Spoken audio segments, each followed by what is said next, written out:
used to believe that nothing could hurt me more than losing my husband. We were married for 42 years, and in all those years we had our share of arguments, joys, and unforgettable moments. He was my rock. When he died 3 years ago from a heart attack, I thought that was the most unbearable pain I would ever have to face. I was wrong. My name is Inez Carmichael. I live, or rather lived, in a quiet suburb on the edge of Manchester. The kind of place where people know each other's dogs by name, and every little quarrel over hedges becomes the talk of the street. I bought our house with my husband, Walter, back in 1983. It wasn't grand. Just a modest 3-bedroom, semi-detached with a patch of lawn out front, and a garden in the back where Walter used to plant tulips every spring. That house was the only home I ever knew as an adult, and I was supposed to die in it. Not suddenly, not violently, not tragically, but quietly, peacefully, with the kind of dignity every old woman hopes for, surrounded by family, in the bed she shared with her husband, with framed pictures of holidays and grandchildren scattered lovingly across the walls. But that isn't what happened. Let me take you back a few months. I had been feeling unwell for a few weeks, lightheaded, short of breath, nauseous. I thought it was just my arthritis flaring up, or maybe something I ate. I've never been one to fuss. Walter used to say I was stubborn as an ox, and he wasn't wrong. But one evening, I collapsed in the kitchen while making a cup of tea. I remember the mug shattering. Then, darkness. The next thing I knew, I woke up in the ICU at St. Mary's Hospital. Tubes in my arms, machines beeping around me like a chorus of synthetic crickets. I had suffered a pulmonary embolism, a blood clot that had nearly taken my life. The doctors said I was lucky, very lucky, but I didn't feel lucky. I felt hollow, and some instinct deep inside told me something was wrong. It wasn't until the 3rd day in the ICU, when my son, Dean, came to visit, that the hollow feeling turned into something darker. He looked off, not just tired or worried. He looked like a man carrying a secret too heavy to bear. "Hey, Mum," he said, brushing my hair from my forehead. "How are you feeling?" "Alive," I said. "Barely." I tried to smile, but it came out crooked. We talked about nothing. The weather, the food in the hospital, his job. He was working with a property firm now, doing well, or so he said. He didn't mention my house, or the garden, or anything remotely real. Until I asked, "Dean, who's feeding my cat?" He blinked. A pause. "Oh, I've been popping in, don't worry." Something in his eyes. A flicker. I didn't know it then, but that flicker would unravel everything. I was in the hospital for 6 more days. During that time, Dean visited twice more, each visit shorter than the last. The nurses were kind, and the doctors competent, but I wanted to go home. I needed the comfort of my things. The mug with the chip in it, the quilt I stitched during Walter's chemo treatments, the smell of lavender in the hallway. When they finally discharged me, Dean picked me up, but instead of heading toward our street, he took a turn that didn't make sense. "Where are we going?" I asked. I thought we'd stay at mine for a bit, just until you're fully recovered." His flat was a 1-bedroom on the other side of town. Cramped, cold, impersonal. There was no room for me, no room for the cat, no room for my memories. "Dot," I insisted. "Take me home, Dean. I want to sleep in my bed." He pulled over. The engine idled. "Mum." He couldn't look at me. "What is it?" He handed me a folded piece of paper. Legal stationery. I unfolded it with trembling fingers. It was a copy of the deed. My house.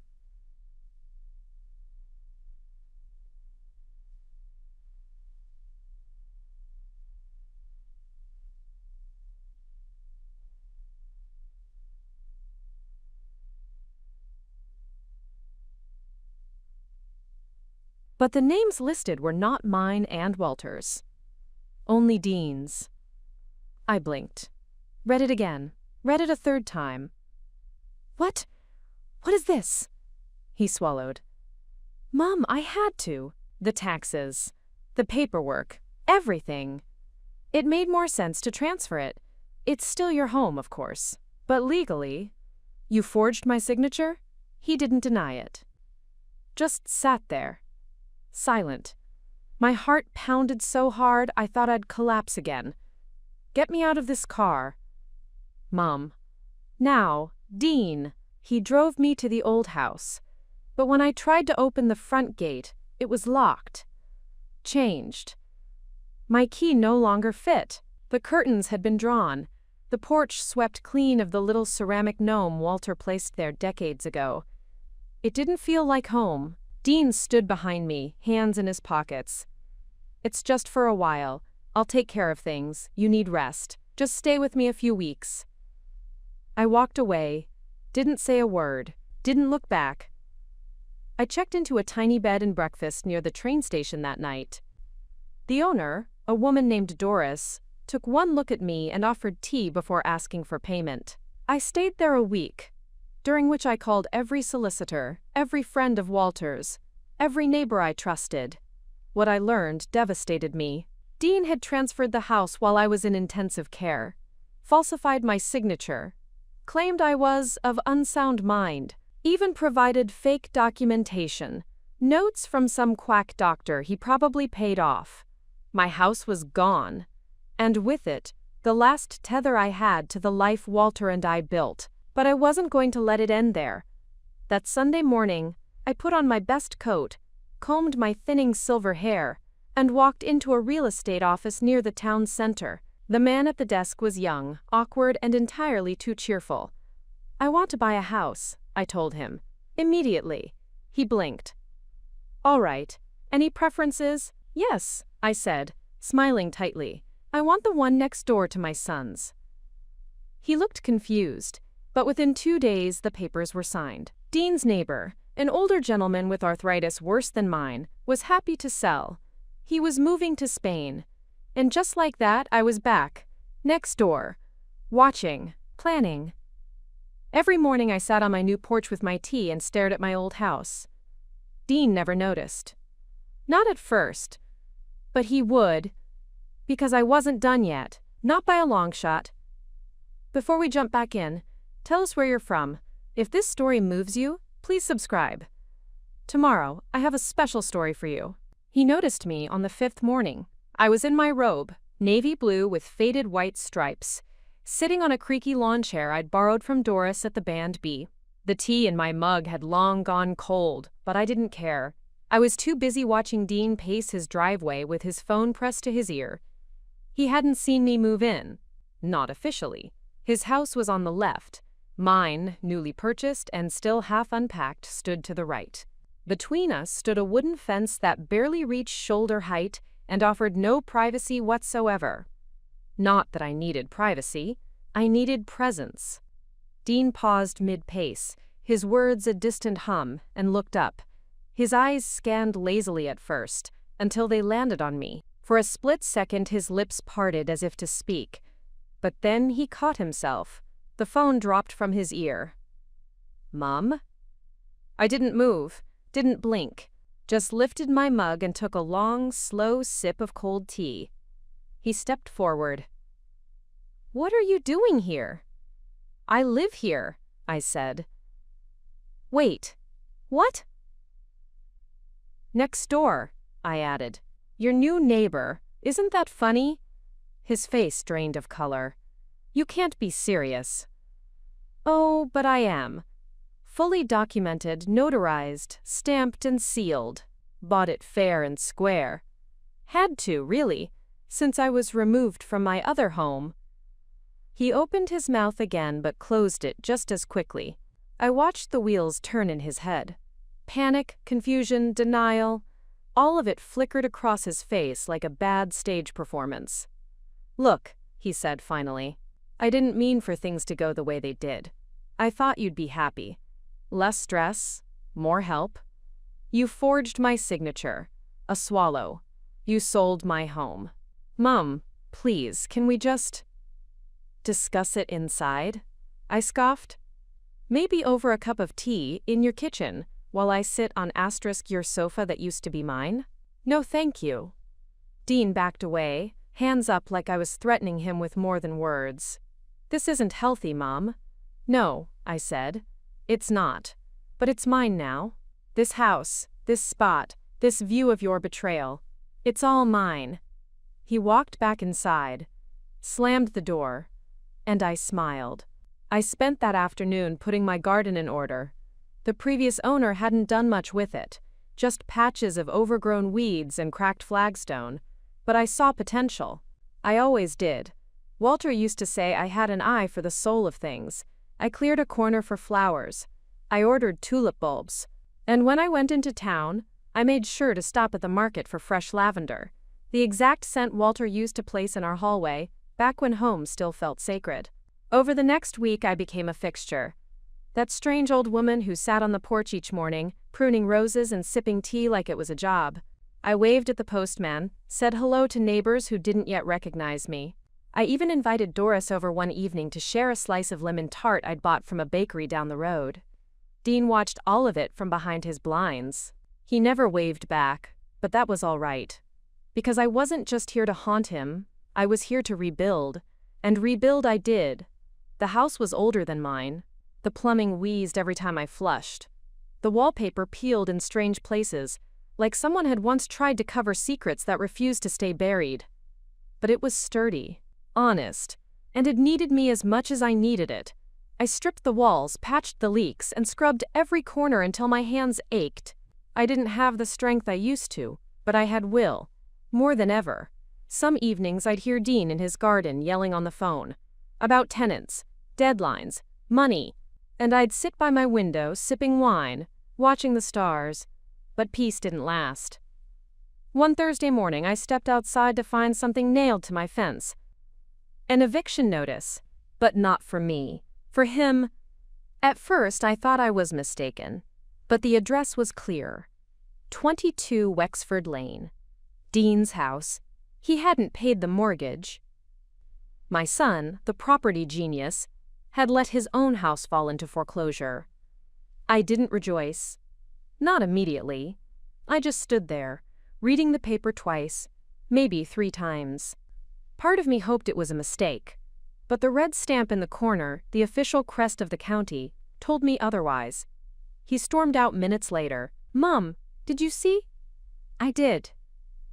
His eyes were wild. This is a misunderstanding. It's a paperwork thing.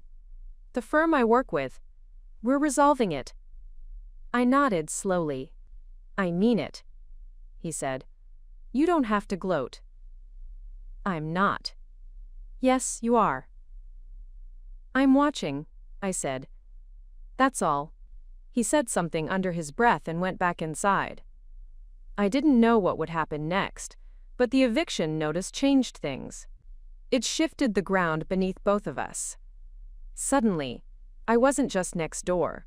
I was a witness. And the secrets started unraveling fast.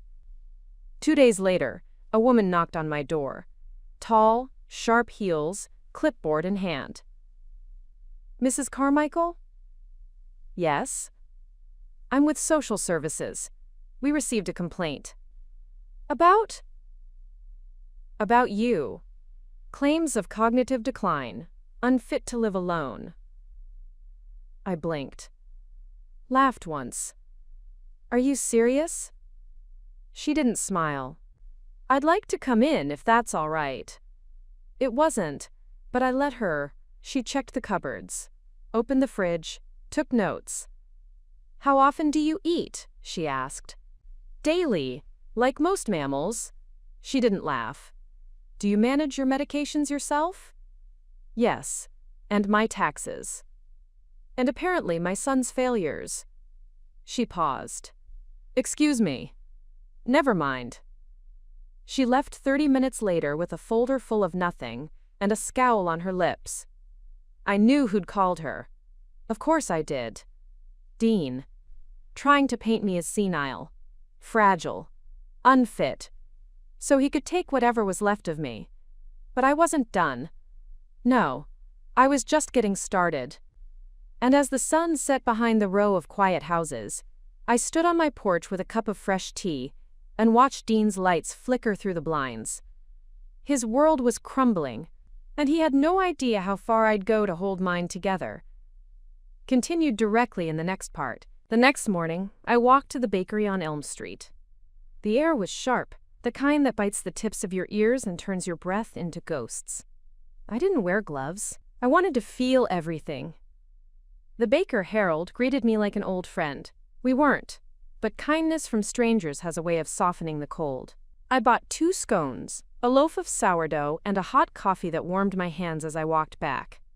The sky was bruised with clouds, heavy and close. I liked it that way. The weather matched the weight in my chest. Back on Wexford Lane, I found Dean's car missing from the driveway. A reprieve. I wouldn't have to look at him today. I took my breakfast to the porch. The sourdough would keep. The scones were already soft. I tore into one and listened to the birds argue in the hedges. Even the birds knew better than to trust the quiet. That afternoon, a letter arrived. Not in the postbox. Taped to my door. It was printed on thick stock, the kind of paper people use to make things seem more official than they are. The envelope was unsealed, the name typed in cold font, Inez Carmichael. Inside was a letter, brief and gutless. I am requesting that you cease the harassment of my son and vacate the premises next door. This arrangement is toxic and unsettling for both parties. You are not well. From the office of Gregory T. Meller, Esquire. I folded the paper in half, then in half again, and placed it directly into the bin. I wasn't going anywhere, but that letter told me something. Dean was getting desperate.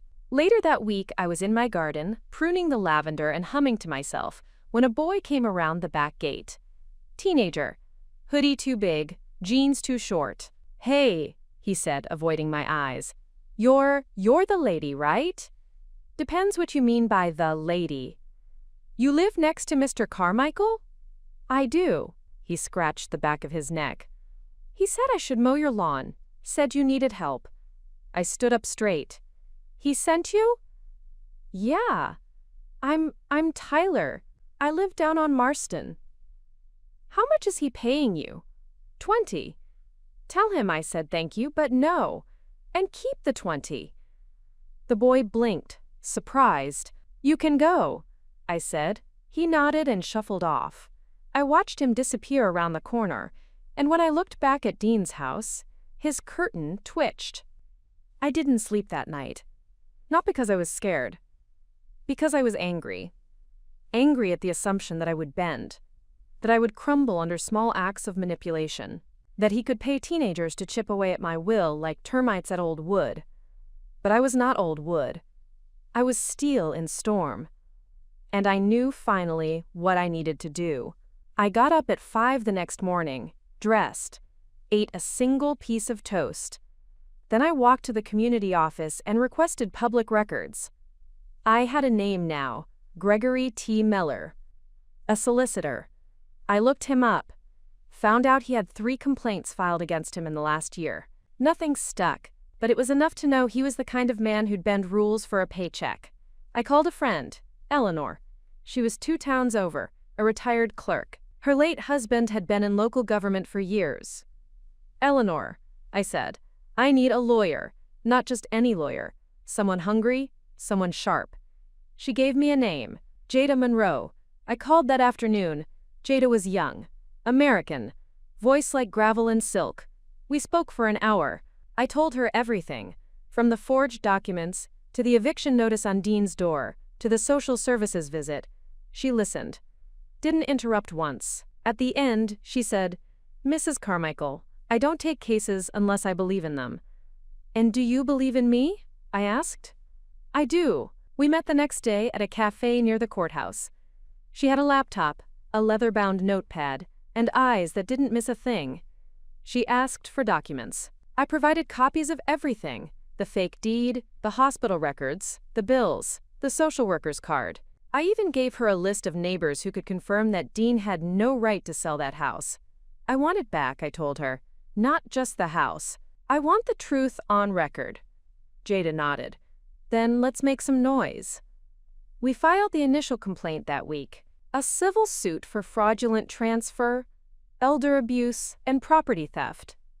The papers were served to Dean 2 days later. I watched from my porch as the man in a navy suit handed him the envelope. Dean looked up at the sky like it had betrayed him. Then he turned slowly toward my house. I raised my mug in greeting. He didn't wave back. That night, his lights stayed off. And the next morning, a sign appeared on his lawn. For sale. He didn't knock. He didn't call. He disappeared. But that wasn't the end. No, the end was still miles down the road, because the house wasn't selling. The word had gotten out. Dean Carmichael, the man who took his mother's house while she fought for her life in the ICU. No one wanted a home steeped in shame. One day, I saw him carrying boxes to his car. He looked smaller, thinner, a shadow of the son I'd once nursed through the chicken pox and late-night heartbreaks. I should have felt something. Pity, sadness, regret. I felt none of it. Because the damage was done, and all I could do now was protect what remained of me. That evening, Doris stopped by. Heard the signs up, she said. People talk. Let them, I replied. Will you buy it back? I considered it. No, not yet. I want the court to do it. I want the system he thought he could trick to undo it piece by piece. You always were patient. Not patient, I said. Just thorough, Doris chuckled. He underestimated you. They always do. And we sat in silence as the sky bled gold and pink. Then, as night fell, a car pulled into Dean's driveway. Not his. Sleek, black, foreign plates. A man stepped out. Broad shoulders, thick coat. He walked up the drive, didn't knock, just let himself in. I felt it in my bones. This wasn't over. Not even close. I watched the house all night. The man in the black coat didn't leave. His silhouette passed by the curtains once or twice, heavy-footed and deliberate, like someone who wasn't afraid of being seen. At one point, Dean's voice cut through the air, shouting, muffled, but frantic. Then silence again. I didn't sleep. Instead, I sat at my window with a flask of lukewarm tea, heart slow but eyes sharp. Something had shifted. I knew it in the same way you can smell a storm before it touches the earth. By morning, the car was gone, but Dean's house felt changed. Quieter. Not in the way that follows peace, but the kind of quiet that trails after threat. I saw him once through the blinds, head in his hands, elbows on the kitchen table. He stayed like that for nearly 10 minutes, then he moved. And not just with boxes, with phone calls, visits, men in suits. I wrote down their plates, watched their shoes on the steps, took note of which ones shook hands and which ones only knocked once.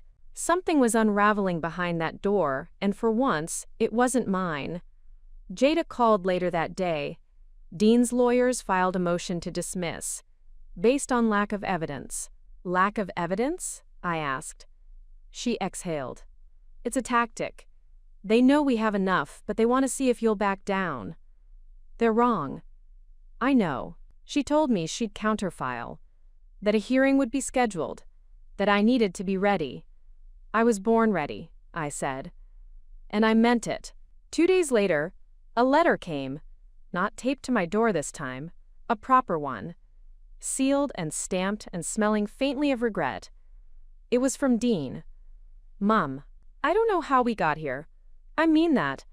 Maybe I do, but I don't want to admit it. I messed up. I thought I was helping. I thought if I took over the house, it would protect you. Keep you from worry. I didn't know how to be a son without being in control. I can't undo what I did. I wish I could. The house won't sell. No one will touch it. Maybe that's fair. If you want it back, I'll sign whatever Jada brings. No fight. I don't know how to fix us. Love. Dean. I read it 3 times. Then I folded it, placed it back in its envelope, and slid it into the drawer by the kitchen sink. Some things needed more than ink to be mended. That afternoon, I walked the neighborhood. Not aimlessly. With intention. I spoke to every neighbor who'd known me since Walter and I moved in. I told them what had happened. Not with drama, not with bitterness, but with truth. The way truth deserves to be spoken. Some were shocked. Some weren't. All agreed to testify. The court date came sooner than expected. A Tuesday morning wrapped in drizzle and the nervous shuffle of papers. I wore Walter's navy coat, the one he used to wear on Sundays. I could still smell traces of tobacco in the collar. Dean was already there when we arrived. He didn't look at me. He looked smaller in that courthouse, like the walls pressed in tighter around guilt. Jada stood tall beside me. We weren't loud. We were ready. The hearing was short. The evidence was long. The judge listened, asked questions, raised eyebrows more than once. When it was Dean's turn to speak, he stammered, apologized, repeated the word misunderstanding like it was a shield. The judge didn't buy it. When the gavel finally fell, the ruling was clear. The deed would be reversed. The property restored to my name. Damages awarded. Reputation acknowledged. I didn't cry. I didn't smile. I just exhaled for the first time in weeks. Outside the courtroom, Dean approached me. Mom. I waited. I'm sorry. I know. Is it too late?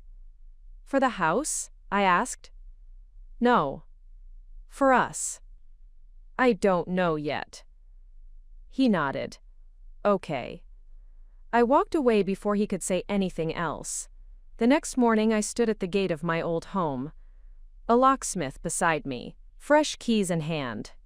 The door creaked as it opened, revealing rooms covered in plastic, dust on the sills, silence hanging in corners. But beneath all of it, I felt the hum of familiarity, the quiet throb of something rightfully returned.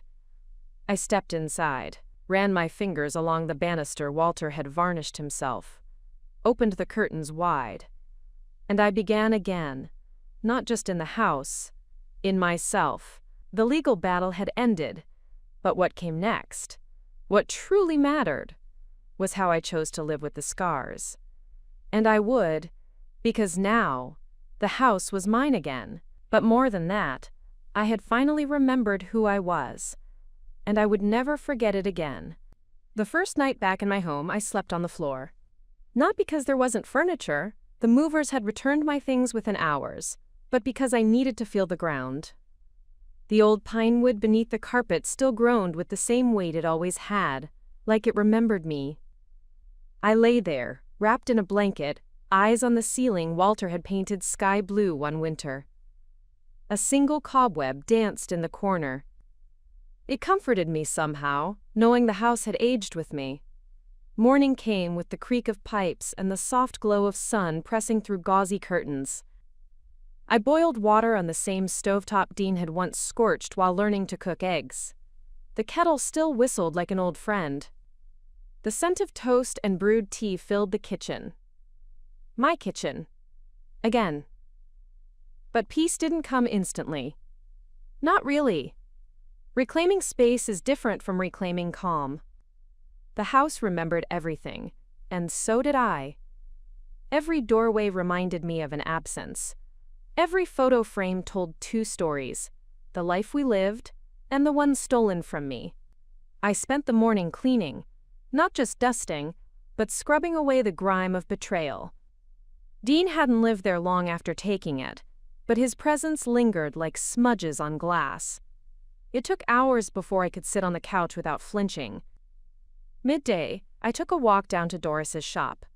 She ran a small thrift boutique tucked behind the florist, a place filled with mismatched teacups and forgotten trinkets. I needed company, and I needed distraction. She was restocking when I entered. "Well, look who's returned from exile," she said with a grin. "I'm back," I replied. "And I need curtains. Not beige, not floral, just new." She nodded. "Start fresh, I like that." We picked out a pair in rich plum. I bought a second-hand lamp too. It didn't match anything. I didn't care. That evening, I had dinner with Eleanor. Her cottage was always warm and the conversation flowed easy. We talked about the hearing, about Jada, about how I hadn't spoken to Dean since. He wrote again, I said, pulling a second letter from my bag. Didn't open it. Do you want to? She asked. No. Eleanor stirred her soup. Then don't. We sat in silence for a moment. This story took us a long time, she said eventually. But you did it. You came home. I nodded. And now I have to figure out what home means. If you like it, subscribe. Now, back to the story. The next week, I returned to the garden. It had withered. Tulips long gone, hedges overgrown, the soil brittle and cold. I dug my fingers into the dirt anyway, pulling weeds, loosening the earth. There was something meditative about it. Tearing out what didn't belong, I ordered new bulbs. Lavender for the hallway. Daisies, because Walter loved them. And sunflowers, because they were mine. Dean didn't reach out again. But the man in the black coat returned. I saw him one night standing at the edge of my garden, just beyond the fence. He didn't speak, didn't move, just watched. The streetlight caught his features. Weathered, older than I remembered. Not threatening, just present. Then he walked away. 2 days later, Jada called. I found something, she said. She'd continued looking into Gregory Meller, the solicitor who had once claimed I was unfit. She found connections, payments traced to offshore accounts, documents signed by ghosts. Your case rattled more than just Dean, she said. There's a network here, other clients, other houses. I felt my stomach turn. You think he's been doing this to other people? I know he has. She sent me a list.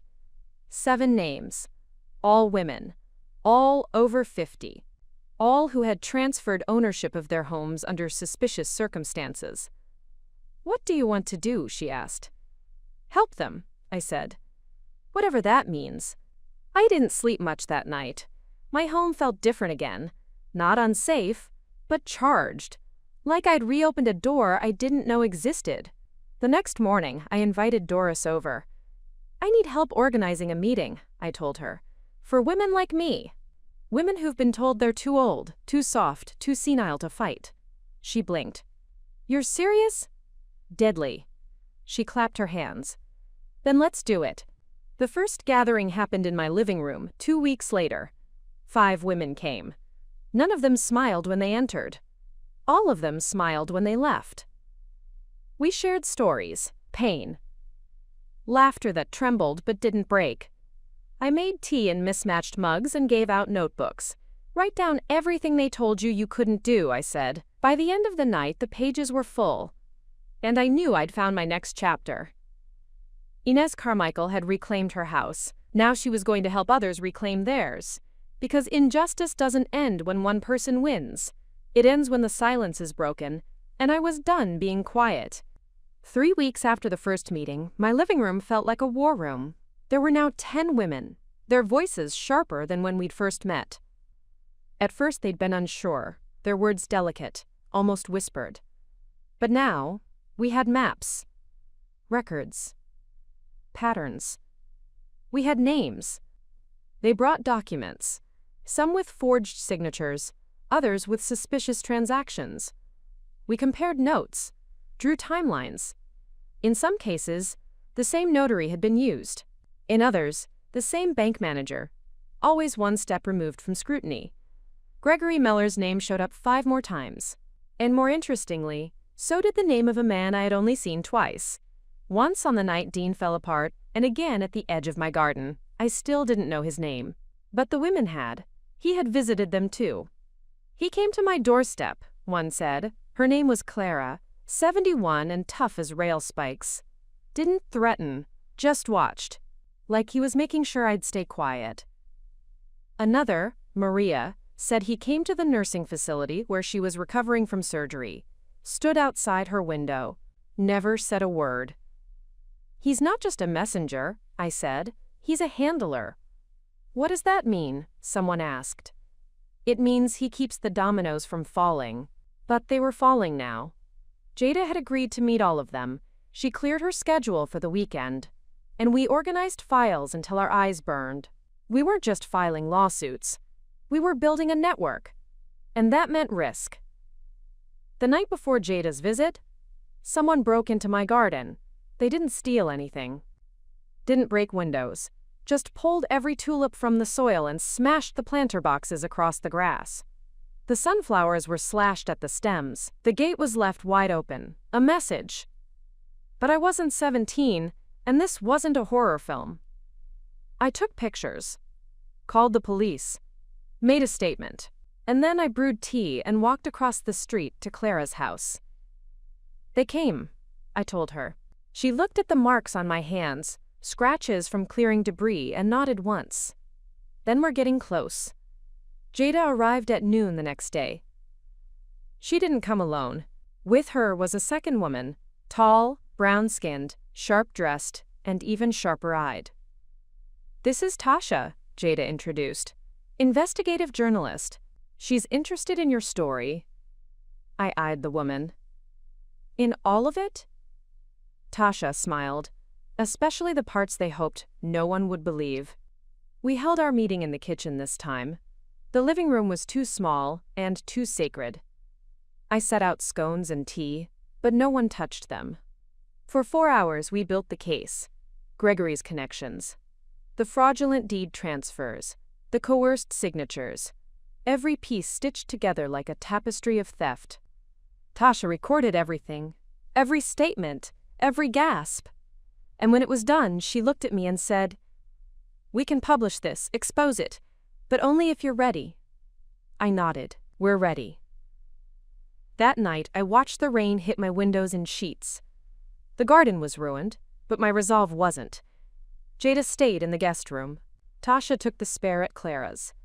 We weren't just neighbors now. We were a movement. At 3 a.m., I woke to footsteps. Not inside. Outside. I crept to the window, pulled the curtain back, just enough. A figure stood at the edge of my lawn. Same coat. Same stillness. The man. Only this time he wasn't alone. A second figure joined him, slimmer, face hidden under a hood. They exchanged something, paper maybe, then walked in opposite directions. I didn't sleep again. In the morning, Jada found a note taped to her car windshield.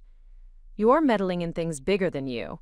She read it without blinking, handed it to me like it was a bill for groceries, and said, "They blinked first." That afternoon, we received confirmation. Tasha's article had gone live. The headlines stretched across the front page of the city's largest online paper. Legal theft. How aging women are being robbed by the people they trust most. Our names were protected, but the story was real, detailed, laced with undeniable evidence. It hit like a hammer. By sunset, 3 more women contacted us. One from another county, one from our own street, and one from a nursing home just 5 blocks away. "I think they took my house," she whispered over the phone. "But I don't know how." I promised to visit her the next morning, but I never got the chance, because that night, my front window shattered. Glass exploded across my living room. A brick thudded onto the floor, wrapped in black tape. On the tape, one word.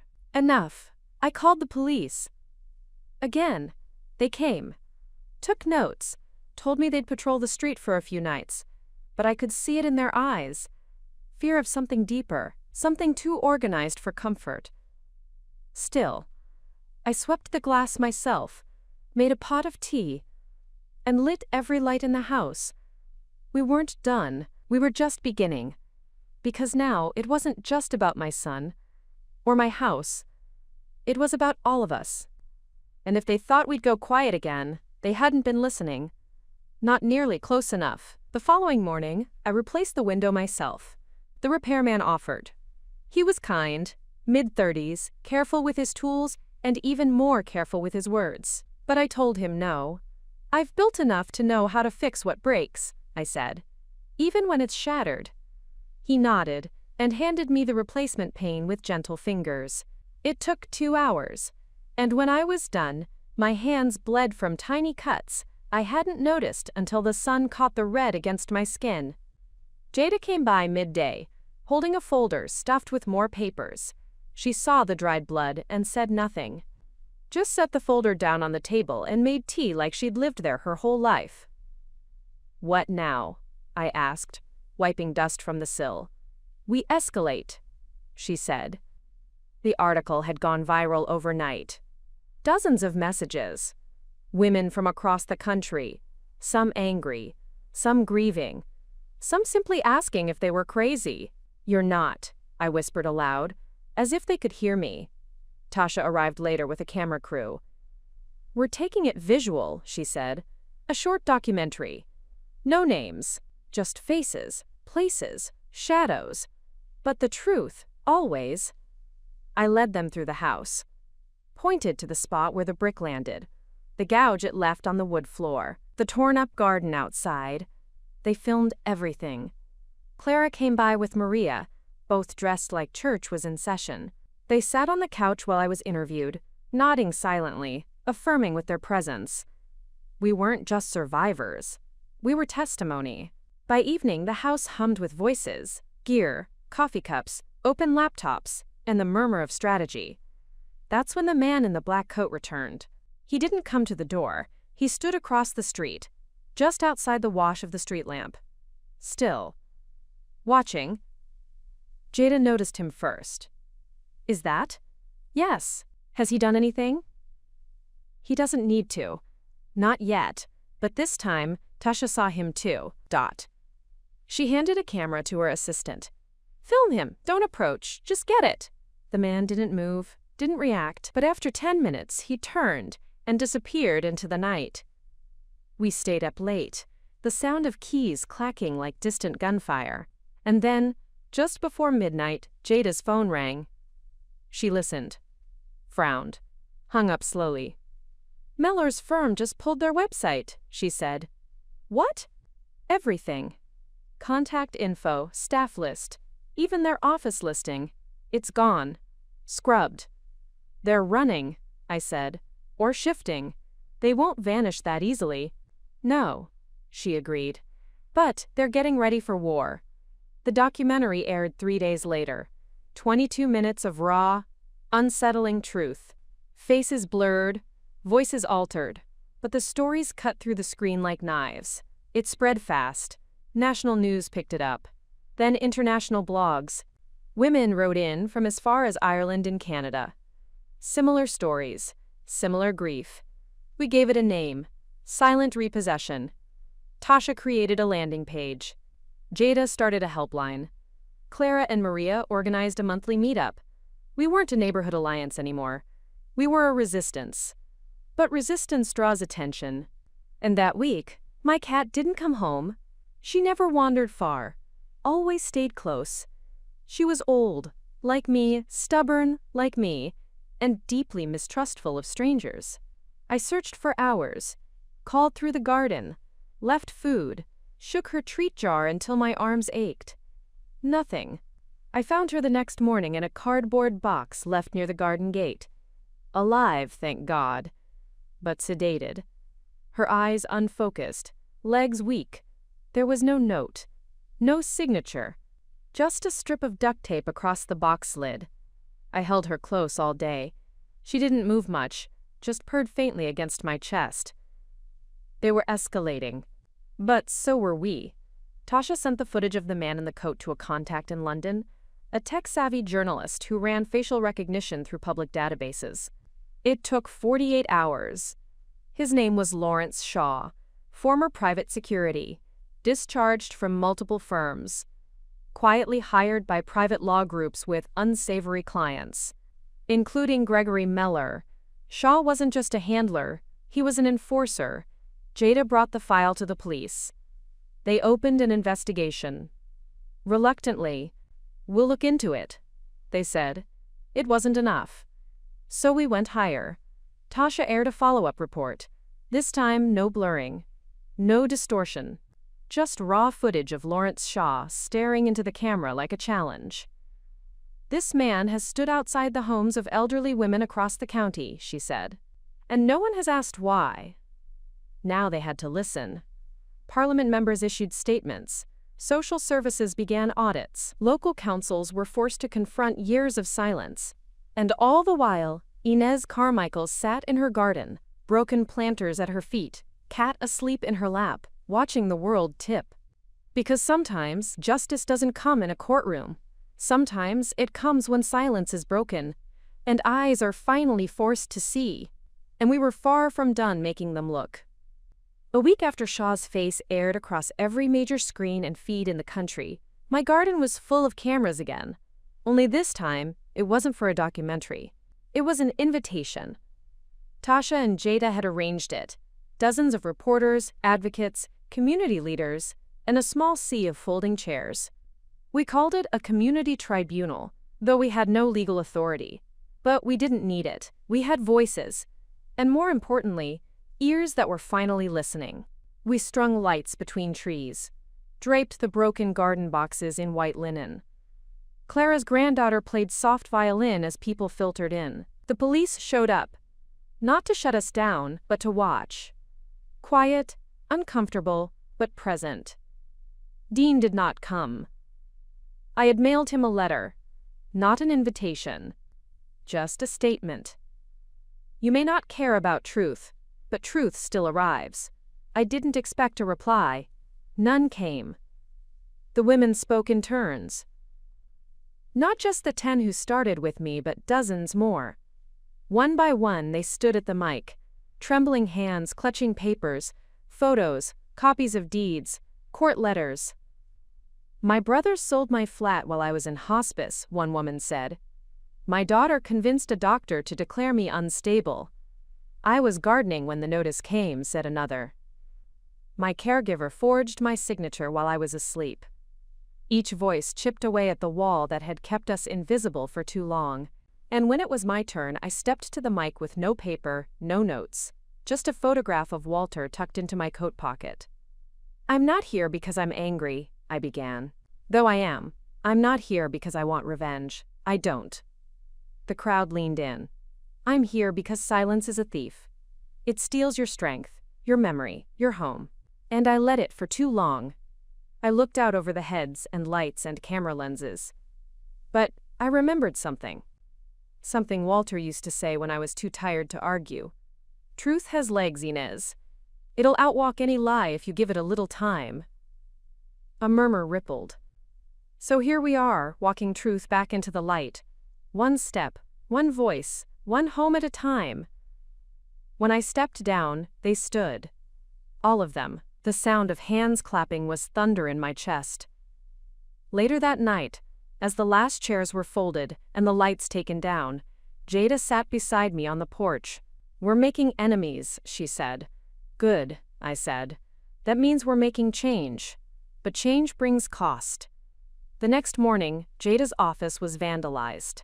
Windows shattered. Files missing. We found one file left behind. Mine. Nothing stolen. Just placed on her desk. Open. Highlighted.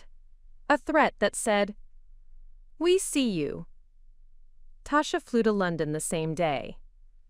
She wouldn't say why, but I knew. She was digging deeper. She'd seen something in the footage.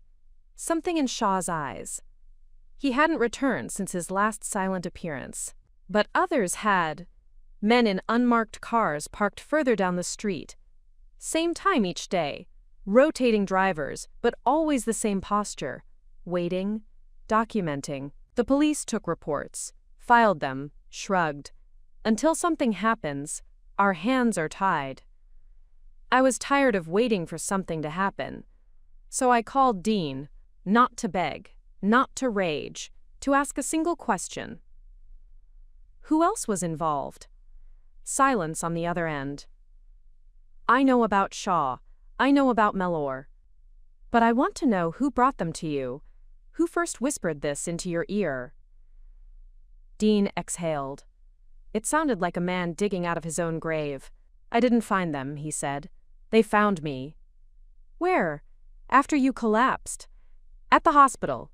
A woman said she worked with legal transition services, told me I could secure your legacy and reduce your burden. Name? Clara. Not our Clara. Different one. Blonde. French accent. Never gave a last name. Said Meller would handle everything. He paused. I signed things. Stupid things. I don't know what I thought. You thought I'd never wake up. He didn't deny it. I hung up. That night, I stared at the photos Tasha had compiled. Faces of the silent enforcers. The shadowed figures. All blurred, grainy, captured from street cameras and phone zooms. And there she was. Blonde. French. No last name. Standing behind Shaw in a photo from 5 years earlier. Not an assistant. Not legal support. Something else. I sent the image to Jada. Within an hour she had a name. Odette Desroches. Dual citizen. Former financial auditor. Last seen consulting for a law firm dissolved after a major scandal involving eldercare trusts. She was the architect, the one who found families on the brink, whispered salvation, and rewrote their lives without consent. The spider. And we had her thread. Jada filed the request to unseal the case files from the dissolved firm. Tasha arranged an emergency press release. And I lit a candle in the window. For Walter. For every woman still waiting for someone to believe them, because this was no longer about reclaiming a single home. This was about burning down the house of lies built on the backs of the vulnerable. And I had matches to spare. The next morning, the name Odette Desroches was everywhere. Not in bold headlines, not yet. But in whispers across forums, embedded in podcasts, referenced in tweets from watchdog groups that made it their business to track financial corruption. A ghost in the system, suddenly dragged into the daylight. Tasha's article hit at 6:12 a.m. sharp. By 7 a.m., my phone wouldn't stop buzzing. Women sent screenshots. Emails. Comments. I think she came to my father's funeral. She was at the rehab center, offered to help with our paperwork. She told my brother she could streamline our assets before Mum died. Each message another domino. And for every woman who came forward, 10 others watched, waited, hovered just behind the veil of fear. We didn't stop. Jada pushed the unsealing motion through 2 different courts. It was slow, deliberate, but it worked. Piece by piece, we got records. Communications. Financial trails. And in them, Odette's name reappeared again and again. She had a talent, finding just the right moment. Hospice. Surgery. The week someone was transferred into assisted care. She showed up when families were tired, disoriented, grieving. Her schemes always looked helpful. Legal cleanups, estate preparation, reducing the burden of property. Her favorite word was legacy, but her legacy was theft. And now it was on full display. The BBC requested an interview. I said no. CNN Europe. Sky, Radio 4. I said no to all of them. I didn't need my face to be famous. What mattered were the other women. The ones still unsure if their memories counted. The ones trying to believe that what happened to them was real. So I spent my time with them. Our meetings grew. From 10 to 20.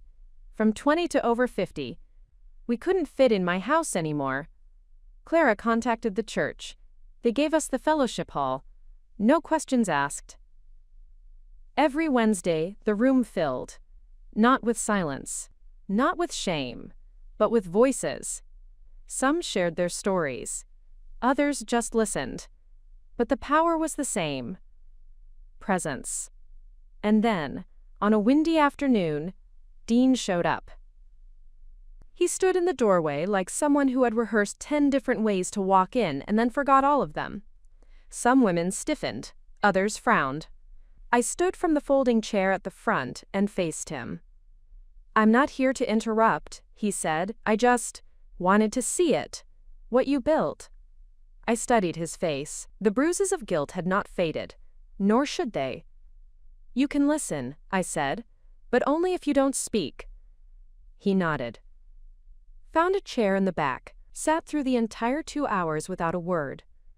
Afterward, he lingered by the coffee table, stirring a paper cup of tea he didn't drink. "I read the article," he said. "I know. Odette, she played me, and I let her." I met his eyes. "I don't want excuses." "Not making any," he replied, "just trying to understand what comes next." "What comes next," I said, "is up to those you helped hurt." He left without asking for forgiveness. That night, I walked the garden alone. The moon was sharp, carving shadows along the fence. My cat trailed behind me like a ghost with paws. I stopped at the spot where the tulips used to bloom, and I planted something new. I didn't know what yet, just seeds. But they were mine. 2 days later, Jada received a subpoena.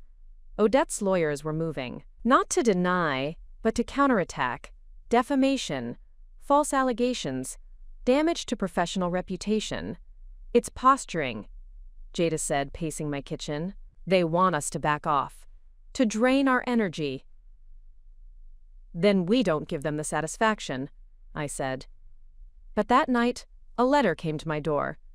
No envelope. No stamp. Just a folded paper tucked between my screen and the wood. There are worse things than houses to lose.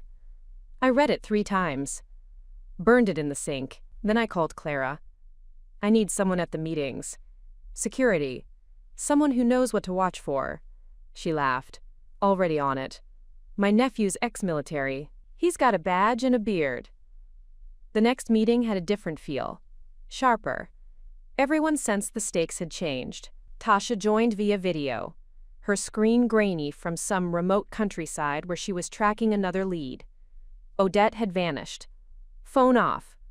Accounts frozen. Apartment emptied. Rumors said she had slipped into Belgium, or back to Paris, or somewhere no one would think to look. But we weren't looking to chase her. We were building the fire, and soon enough she'd run out of places to hide from the heat. Jada's team filed a class action motion. We weren't just individuals anymore. We were plaintiffs, together. And when the first televised debate on elder asset exploitation aired that month, I didn't speak. Clara did. So did Maria, and a woman from Sussex who'd never left her home since her brother stole it out from under her. They didn't cry. They stood, straight-backed, clear-eyed. And when the program ended, one thing was undeniable. We were no longer a story. We were a reckoning. And the world had no choice now but to hear us knock. Harder, louder, until the doors opened, or the hinges gave way. We didn't knock anymore. By the 10th week of organizing, we kicked the doors in. Clara stood before a panel of MPs in Parliament. She didn't read from a page. Her voice didn't waver. When they tried to interrupt her, she lifted her hand, not in defiance, but in declaration. "We gave you our time. Now you'll give us yours." It aired live. The clip went viral. Hashtags exploded. Pundits debated. But none of the noise could touch the clarity of Clara's voice. Inez Carmichael was not in the spotlight that day. I stayed in the pews behind the rail, my fingers folded neatly in my lap. I didn't need the light. I'd helped build the stage. By the end of the session, the Prime Minister's office had issued a statement. Promises, reviews, talk of new task forces and oversight, but we knew better. Words were cheap. We needed proof, and proof arrived in a brown paper envelope 2 days later. No return address. Hand-delivered, left on my doorstep like an offering. Inside were documents, bank statements, a ledger, photos. One of them showed Odette and Shaw meeting with a third man, tall, tan, wearing the kind of smug smile that only came from thinking yourself untouchable. Jada spread the papers across my dining table. Tasha patched into the call from a cafe in Brussels. "This is it," Jada whispered. "This connects everything." The man in the photo was Rupert Melling, director of Heritage Transition Holdings, a private equity firm posing as a consulting group for legacy planning. They had laundered at least £7 million through shell real estate deals, half from elderly estate seizures, and Odette was listed as a partner. This wasn't just exploitation. This was organized theft. Jada's voice dropped low. "If we go public with this before filing, they'll vanish. We need to move now." Within 48 hours, the class action was formally expanded to include criminal conspiracy. And the next wave hit harder. I received a subpoena to testify. Not just in civil court, in criminal court. We had made it to the front lines. The night before the hearing, I couldn't sleep. I walked the house, every creak in the floorboards reminding me of Walter, of how we used to dance here, slow and aimless, no music, just the rhythm of shared years. The kitchen still held his favorite mug, the one Dean had thrown out during the brief time he lived here. I had dug it out of the rubbish and glued it back together. The cracks were visible, but it still held tea. Like me, I wore navy that morning. No makeup. Just clean lines, polished shoes, and the steel in my spine. Dean met me outside the courthouse. He looked tired, clean-shaven. Not as small as before, but not whole either. "I'm here," he said. "Not as a witness, just to be here." I nodded. "Then stay out of the way." He did. Inside, the courtroom buzzed with restrained energy. Press in the back. Lawyers flanking each side. Shaw wasn't there. Odette wasn't either. But Rupert Melling was... He didn't look smug anymore. I took the stand. I told them everything, from the first sign of illness to the moment I found my name removed from the deed. From the letter left on my door to the photo of Odette in Brussels. I didn't cry. I didn't shake. When they asked what I wanted from this case, I said, restitution. Yes, accountability, of course. But mostly, I want a world where the next Inez doesn't need an army just to be believed. Gasps filled the gallery. One juror dabbed her eyes. The prosecution rested with weight. And the tide turned. By the end of that week, warrants had been issued for Odette's arrest. Interpol was involved. Rupert's accounts were frozen. 2 junior lawyers from Meller's firm turned state's evidence. And every single woman who had stood beside me received a letter from the court, confirming their legal ownership restored. I came home that evening to a crowd outside my gate, but not reporters, neighbors. They brought cards, flowers. A man I barely knew from 2 streets over handed me a pie with shaking hands. "You reminded us," he said, "what dignity looks like." I thanked them. Then I went inside. Alone. For a long time I sat on the floor of the living room, not crying, not praying, just breathing. For the first time in what felt like years, every breath felt full. Jada called the next morning. "It's over," she said. "No," I told her. "It's finally starting." Because the laws were changing, the media was still reporting. Other towns were building their own networks. And in a house once stolen, then reclaimed, then fortified with the voices of dozens, I brewed a pot of tea and placed 2 mugs on the table. One for me, one for Walter. And outside, the garden bloomed again. Not perfectly, not symmetrically, but defiantly. Like the woman who dug her hands into the soil and made something live where something had once been taken. Because that's what we do. We grow back. After the court rulings, the quiet in my house felt like reverence. There was no knocking, no legal letters, no shadows slipping through garden fences. Just the sound of my breath and the soft shuffle of my cat's paws trailing me from room to room. But silence doesn't mean stillness. Because while the headlines shifted to newer scandals and the broadcasts moved on to elections and economies, something had changed permanently in the women I now called my sisters. The fellowship hall meetings never stopped. Instead, they grew. We started calling ourselves the Threshold Circle. Not because of magic or mystery, but because each of us had stood at a threshold of loss, of fear, of injustice, and had stepped over it. The name stuck. We opened a bank account, registered ourselves as an organization. Jada brought in pro bono accountants. Tasha introduced us to an NGO that offered us grant-writing resources. Clara's granddaughter set up a sleek website. We weren't just telling stories anymore. We were building prevention. And still, there were days when I needed the solitude of my garden.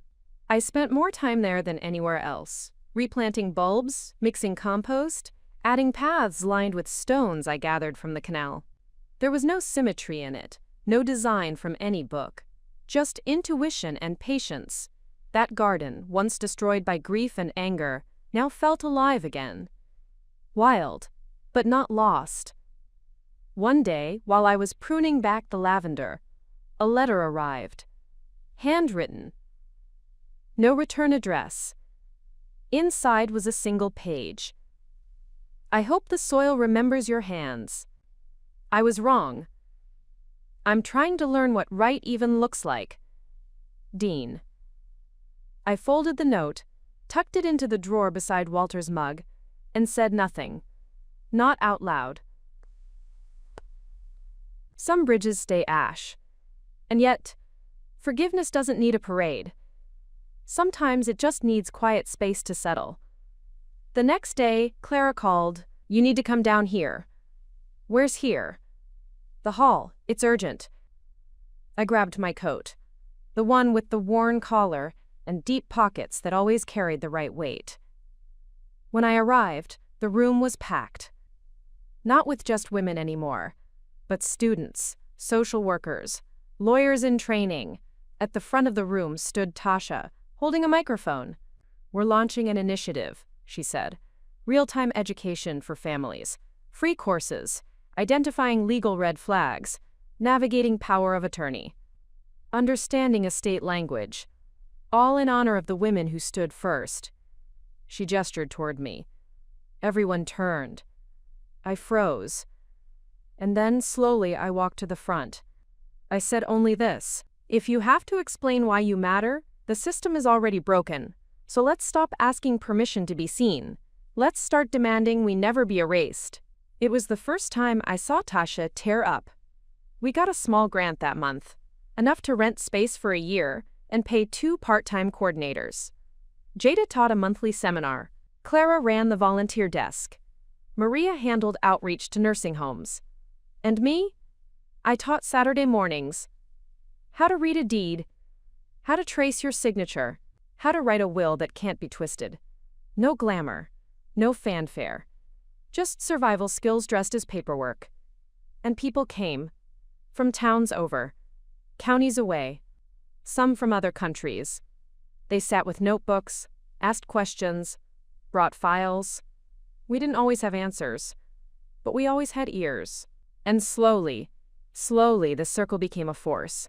We helped a woman in York overturn a false guardianship. We stopped a sale in Bristol 3 days before transfer. We assisted a grandmother in Glasgow in legally regaining power of attorney from her manipulative nephew. Each win was small, but small accumulates. Late one evening, I sat in my living room with the light dimmed low, a mug of blackcurrant tea in hand. The television was off. The news could wait. The world could wait. That's when a knock came. Not the knock of the past. Urgent, angry, loud, a soft, respectful knock. 2 beats. A pause. I opened the door to a woman, early 30s. Curly hair pulled back tight, suit creased perfectly, nervous smile. "You're Inez Carmichael," she said. "I am. My name's Ava. I'm here because my mother gave away her house last year. But not really. Not by choice." I stepped aside. "Come in, Ava." We sat at the kitchen table, a folder between us. She explained. I listened. The story was different, but the shape of it was familiar. And once again, I opened my drawer, pulled out a fresh notebook, and began to write the first page of another woman's return. Because that's what I did now. That's who I was. And every page we wrote together was one step further from the silence. One more stone laid in the path home, not to the house, but to ourselves. Ava came back the next week with her mother. Her name was Elise. Late 60s, sharp eyes, steady hands. She walked with a cane she didn't really need and spoke in clipped tones, the way women do when they've had to explain themselves one too many times. "My son and daughter-in-law pressured me into signing over the flat," Elise said. "They called it a safety net. I called it theft." We sat together at the kitchen table. Elise unfolded documents from a folder too thin to hold her entire story. But it was enough. I'd seen this blueprint before. They used a solicitor who'd worked with them for years, Elise continued. Said it was standard. Routine. Did you receive any paperwork afterward? I asked. No. Just a promise I could stay in the home as long as needed. I didn't flinch. I'd heard worse. But Elise wasn't defeated. She wasn't even bitter. She was calculating. Like someone waiting to be given the right tools so she could build her way out. You still live in the flat? I asked. She nodded. But I know they're circling. Talking about renovations. My grandson slipped once and said something about moving in next spring. Clara arrived halfway through the meeting. She brought banana bread and her reading glasses, sat across from Elise and listened like a mirror. By the end of the hour, Elise had a plan. Jada would be looped in. Tasha too, and one more woman knew she wasn't alone. It was a quiet win, but they all mattered. That evening I walked the garden. Not to water, not to weed, just to be there. The way you sit beside a sleeping friend, saying nothing but keeping watch. The air was brisk, the kind that pulls at your sleeves and smells like memory. I thought of Walter. Of the day we planted the first rose bush, knees in the dirt, sweat on our backs, laughing because we'd forgotten gloves, and his hands were already covered in blisters. Pain means you're building something worth keeping, he said. I believed him, and I believe him still. A letter came 2 days later. Official. Crisp. From the National Office for Public Ethics. They wanted to meet. The initiative we'd launched, the classes, the workshops, the testimonies, had caught the attention of the Oversight Committee. They wanted a formal partnership, a pilot program to replicate what we'd built across other regions. I read the letter twice, then I folded it and set it on the windowsill. And I laughed, not because it was funny, but because it was real.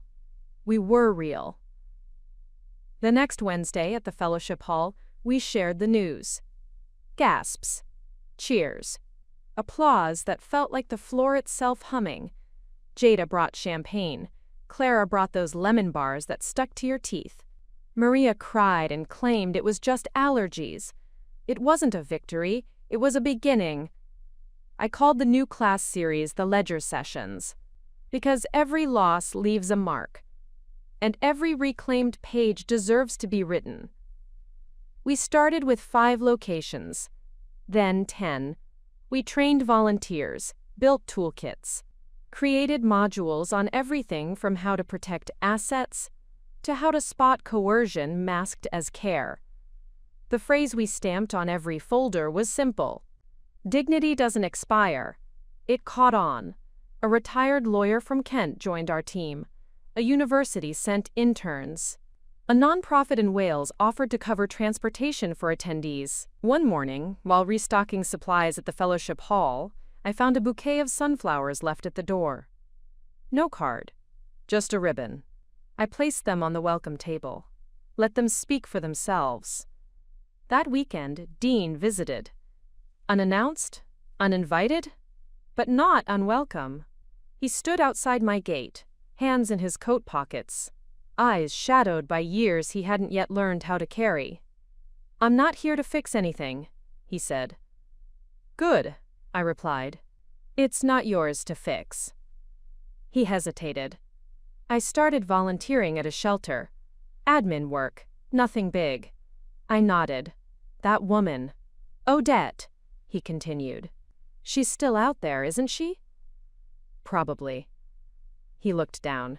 I think about it a lot, how I let someone like that into our lives. Thinking is a start. He smiled weakly. You'd be proud. I almost know how to cook an egg now. You should visit Walter's grave. He'd want to hear that. He nodded again. We didn't hug. Not yet. But when he left, I felt something settle in the air behind him. Not forgiveness, but the room for it. Jada called later that night. Her voice was soft, hesitant. We found Odette. I sat down. She resurfaced in Lisbon, trying to register a new foundation under a different name. The paperwork flagged her old details. Someone recognized the pattern. And? She's being held for questioning. We're working with international law groups now. It might take time, but the net's around her. I didn't cry. I just stared at the garden through the kitchen window and whispered, "Good." There was still more to do. Always.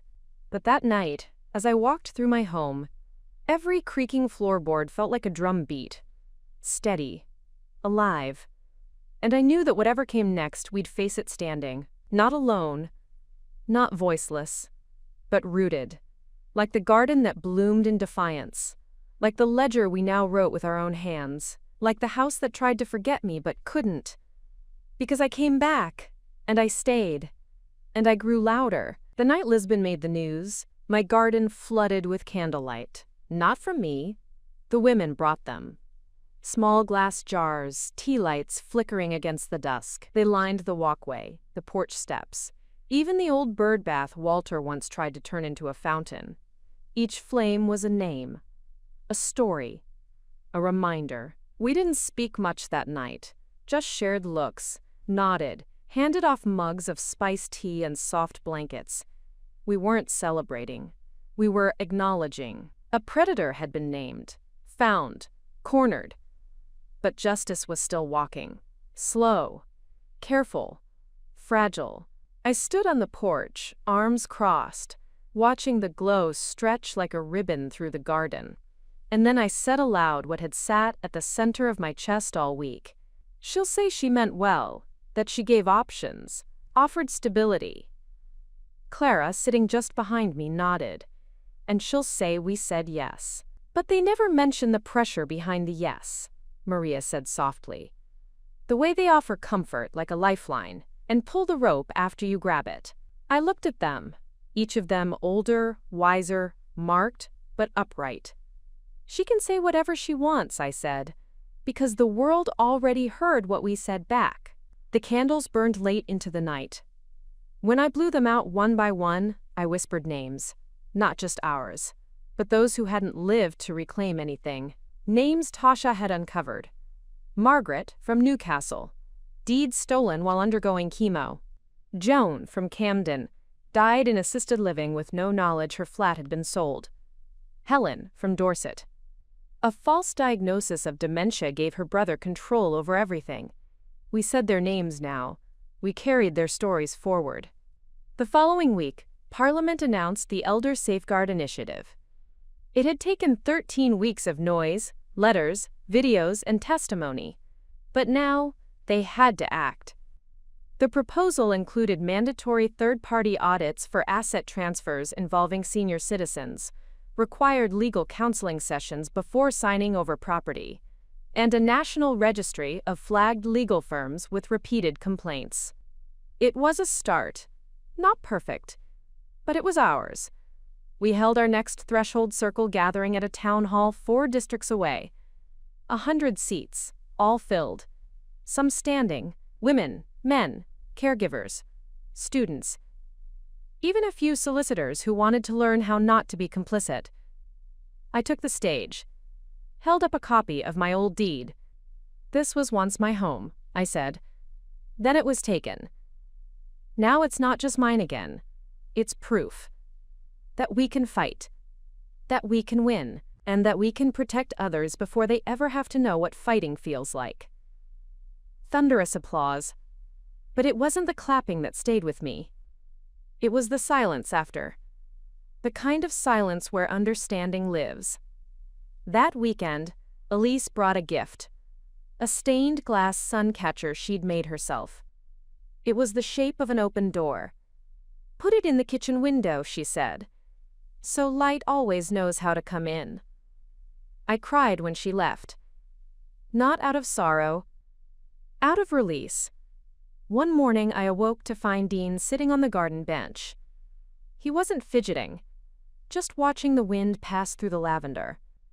I made tea without asking. Brought 2 cups. He spoke first. I wrote a letter to Odette. My eyebrow lifted. I didn't send it. Just needed to say things. Get them out of me. I sipped. Waited. I told her she didn't just steal from you. She stole from me too. My faith. My self-worth. My future even. That sounds like a start. He turned to me. Do you believe in second chances? I stared ahead, watched a sparrow land on the rim of the empty birdbath. I believe they're earned, not owed. He nodded. Then I'll keep earning. That afternoon we walked the garden together. No talking, just working. Dean carried soil.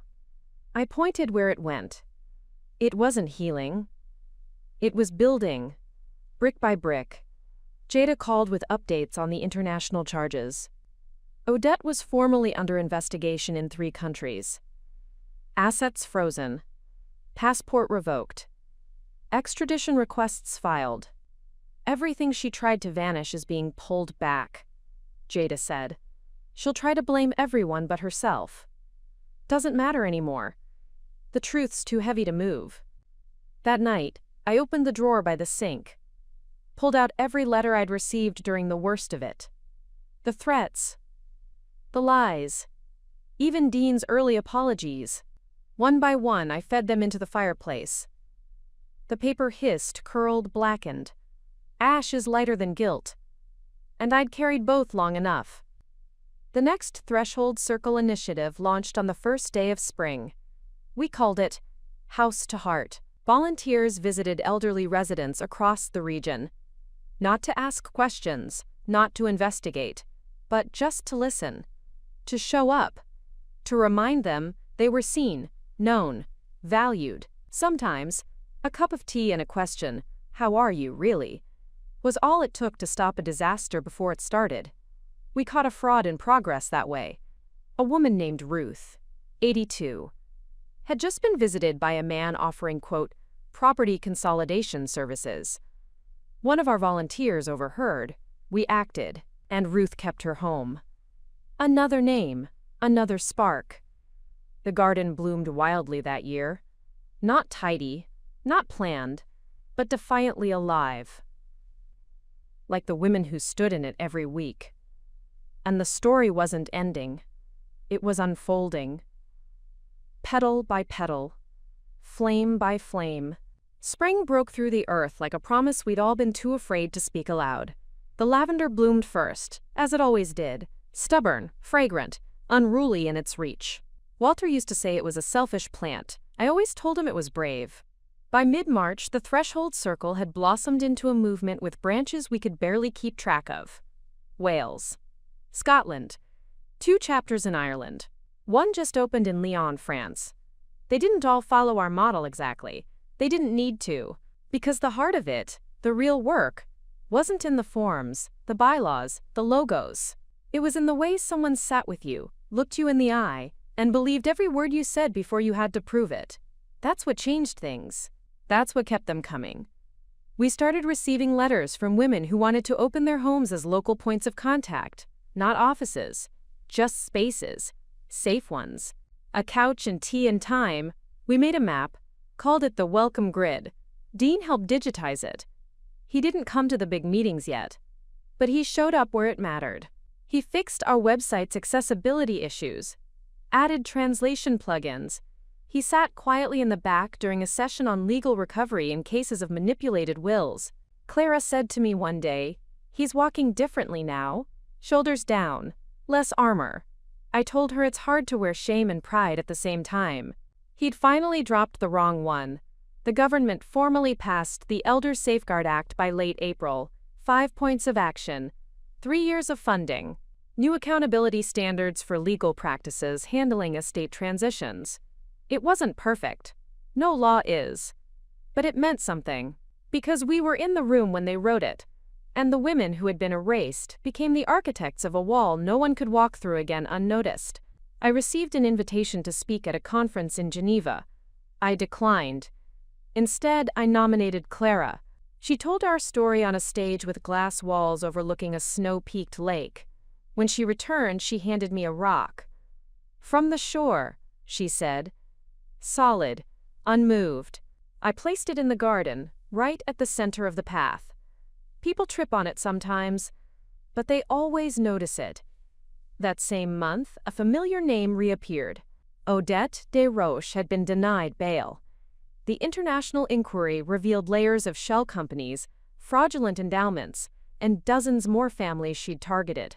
Most had no idea until the charges were filed. Some didn't want to know, but those who did, they found us. They joined the circle. One of them, Marianne, had lost her house to a forged trust deed 5 years ago. She now taught our Tuesday class on identifying estate fraud tactics. When I asked her why she stayed involved, she said, "Because it's the first room I've walked into where people believed me without making me relive the worst parts." That's what we became. Not a court, not a stage, a room where belief didn't have to be earned. Where survival wasn't the end, just the beginning. That summer, the garden became more than a garden.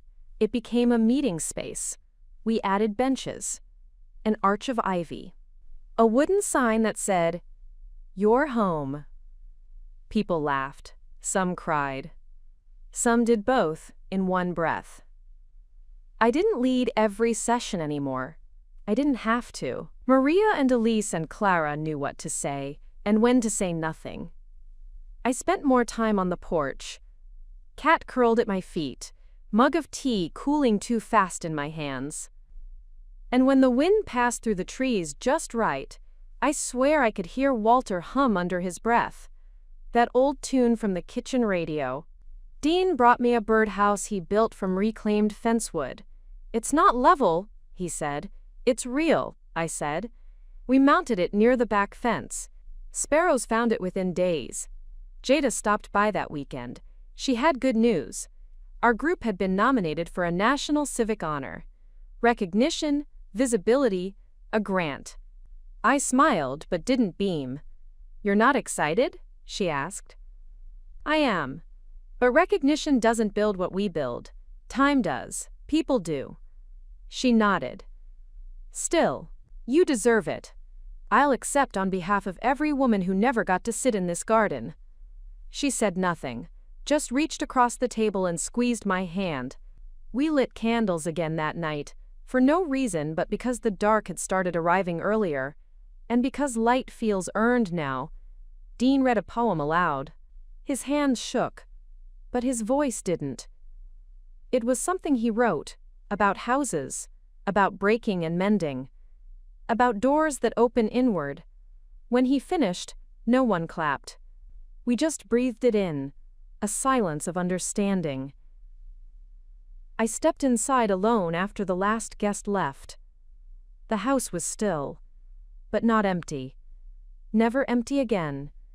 I stood at the window, looked out at the candles still burning at the garden's edge, and I whispered to the air, to the soil, to whatever part of Walter still lingered in the frame of this house. We did good, we came back, and we built more than they ever thought we could. Behind me, the clock chimed once. Then everything settled, and I knew we weren't done. We were rooted now, and roots grow quietly, but they grow deep. The recognition came with a plaque. Dark wood, brass engraving. They mailed it, wrapped in paper too elegant for something meant to be tucked into a corner of the fellowship hall. Clara opened it during a Wednesday meeting and held it up like a newborn. "For Inez Carmichael in the Threshold Circle," she read. "For service, for resilience, for change." Applause rippled through the room like warm rain. I clapped with them, and then I said, "Now let's get back to work." Because people still arrived every week, some with trembling hands, others with heavy folders and heavier silences. They didn't come for plaques. They came because their truth had nowhere else to land. The house became a living archive. We added shelves in the back room, digitized every document, categorized stories with keywords and timestamps. It wasn't about organizing trauma. It was about making it undeniable. We trained more volunteers. Ava took over the intake process. Elise started running outreach calls. And every Friday we printed one letter, one story, one testimony, and framed it on the garden wall. We called it the ledger wall. Every line, a root, every paragraph, a branch. And the names bloomed around us. Tasha returned in early May, sunburned and smiling. She'd been abroad, tracking similar exploitation cases in Italy and Spain. They're using new language, she told us, calling it, quote, asset protection partnerships. Same rot, different wrapping. She dropped a folder on my kitchen table. But now they know we're watching. We set up a sister network overseas. Different name, same mission. The day we launched it, I planted rosemary beside the bench. Walter used to say it was for remembrance. He was right. Dean showed up that weekend with a pie. It was terrible. The crust too hard, the filling too wet. But we ate it anyway. On the porch, in silence, then he handed me an envelope. Inside, a certified letter.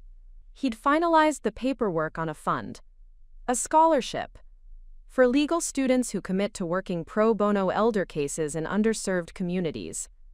Named after me. I didn't ask, he said quickly. I just did it. I held the paper in my hands like it might disappear. You didn't need to name it after me, I said. I did, he replied. Because your name saved people. I didn't speak for a while, and when I finally did, it was only to say, make sure they're taught to listen first. Not to talk. He smiled. That's the first line of the curriculum. By June, our garden meetings had grown so large we had to implement registration. It felt absurd in the best way. People who had once been erased were now at capacity. We hosted a summer circle, 40 people. A circle so wide it barely fit between the rose bushes and the lavender. Everyone brought something. Tea, stories, seeds, silence. I sat next to Ruth, who now chaired our outreach group. You realize you built a village, right? She whispered. No, I said. We remembered how to make one. That day, we received news that Odette had pleaded guilty. Not to everything, but enough. Fraud, conspiracy, financial abuse. The courtroom was packed. Clara and Jada attended in person. Tasha reported from the back row. I watched the feed from home. The sentence wasn't long enough. It never would be. But when the judge read the charges aloud, when he acknowledged every woman whose name had been written in our files, when he paused and looked directly at the gallery and said, "You were not invisible," I felt something uncoil in my chest. Walter would have called it justice. I called it a beginning. A week later, a girl no older than 20 knocked on my door. Her name was Emily. Her grandmother had been pressured into signing over her home before passing. I just want to make it right, Emily said. For her. We sat in the kitchen. She opened her backpack and poured out documents, notes, half-folded letters, and questions. I made tea.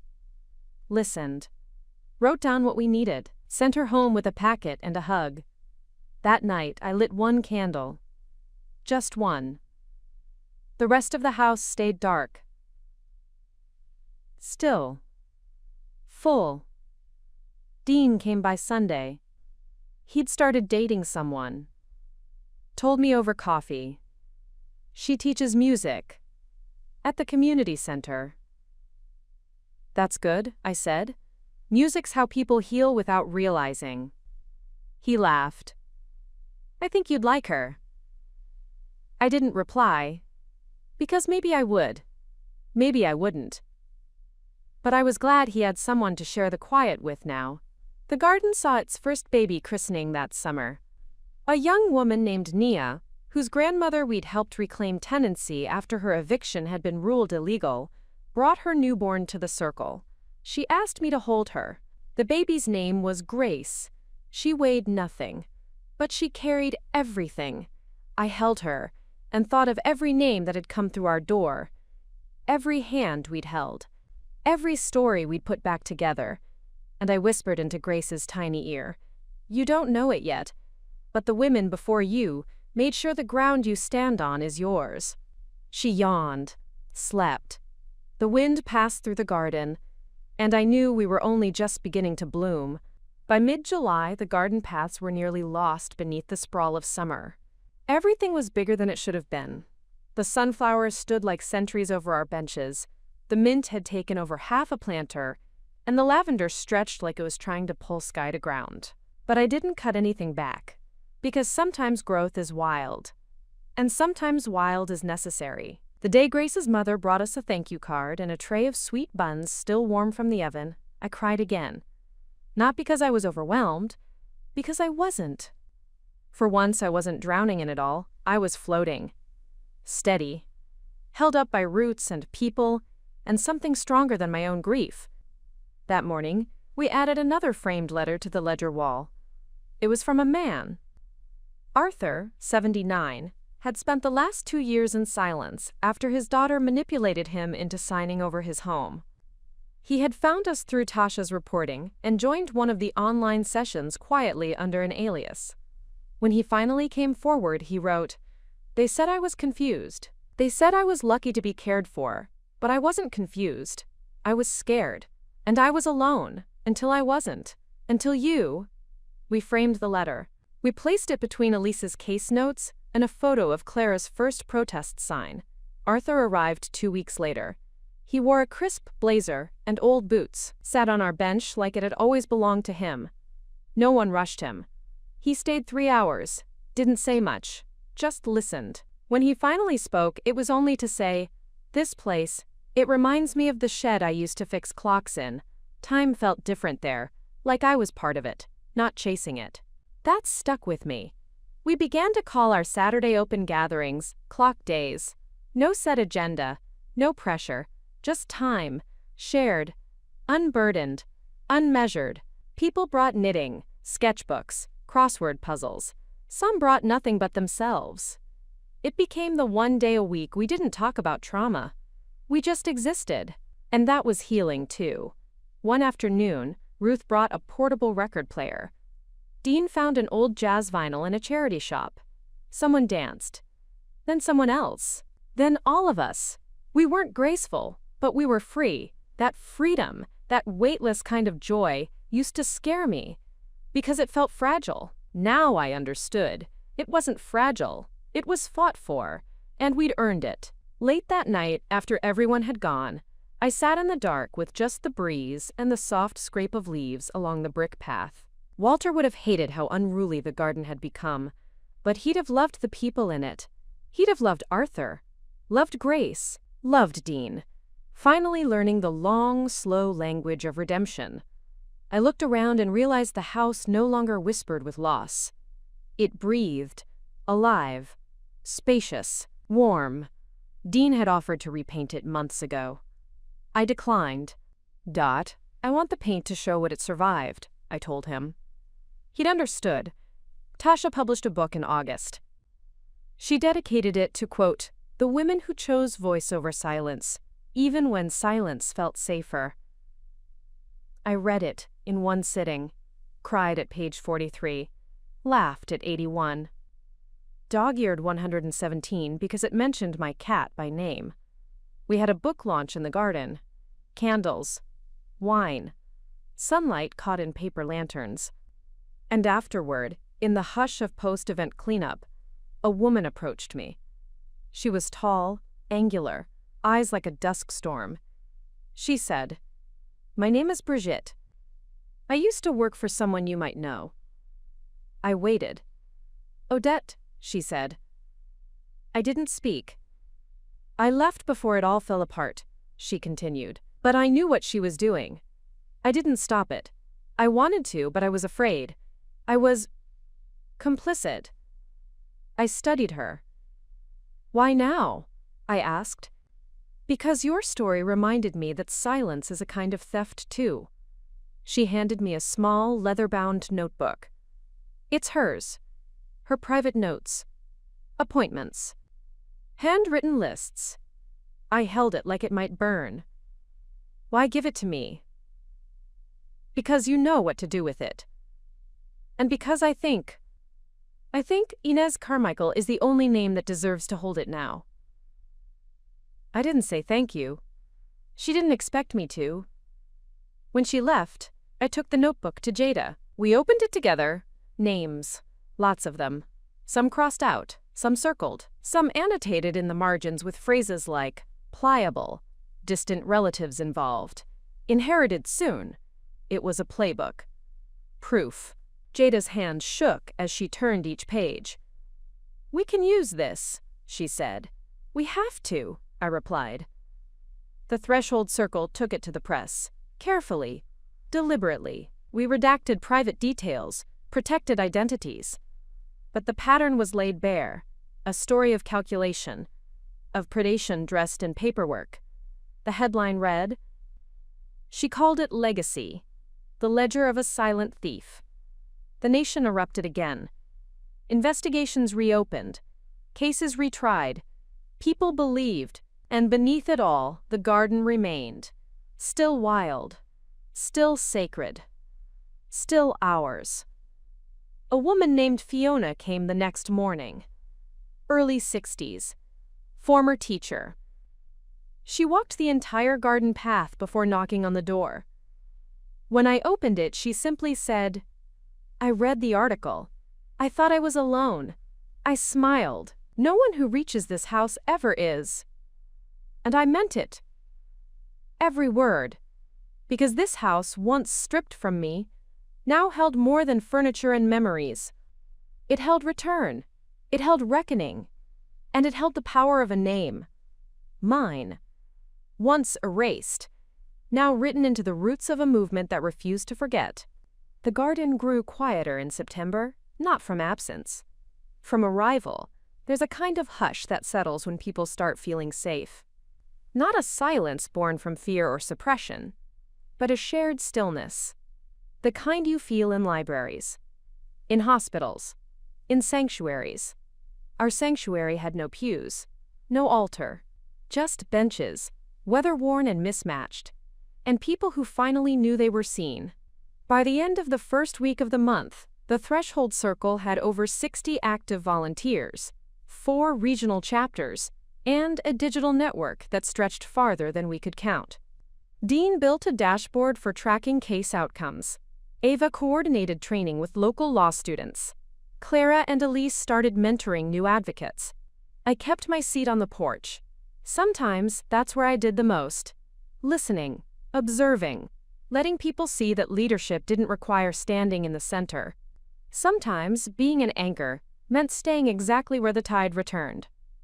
That Monday, a boy no older than 16 came by. Name was Dorian. He didn't speak at first. Just walked the garden slowly, hands deep in his hoodie pockets. When he finally sat, he said, "My grandma used to bring me here when I was small." I looked at him, waited. "She passed last winter," he said, "and I found out she left her house to me. But my uncle said she never did. He sold it, said she forgot to change the paperwork." I asked him gently, "What do you believe?" He looked down. "I believe she wouldn't forget me." That's all we needed. We pulled the records, traced the deed, found a forged signature. Jada started the paperwork.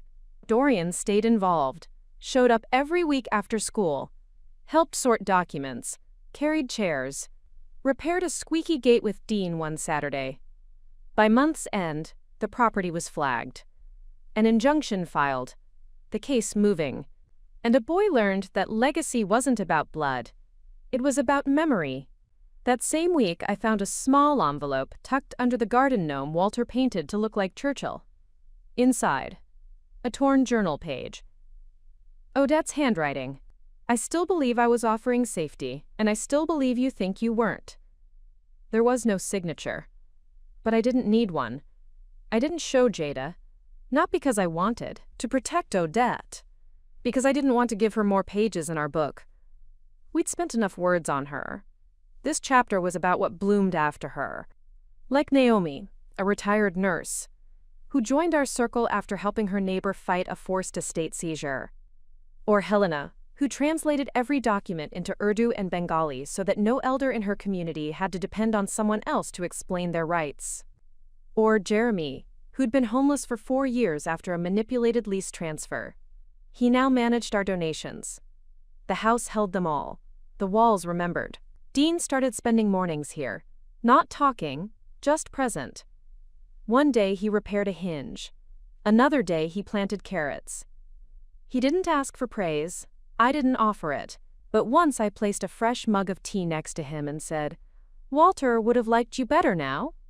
He nodded, said nothing, but his shoulders eased. Jada hosted a legal clinic in the fellowship hall.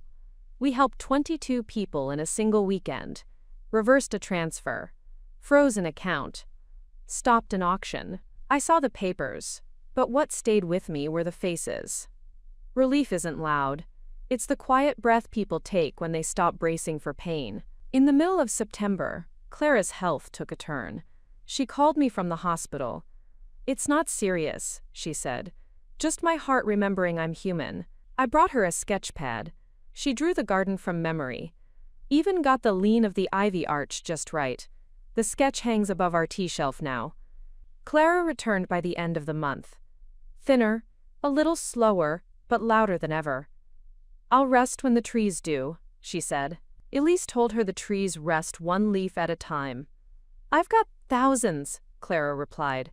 "We'll be here a while." We laughed until our stomachs hurt. That same week, a new woman arrived. No introduction, no letter. Just a bouquet of purple chrysanthemums and a small envelope.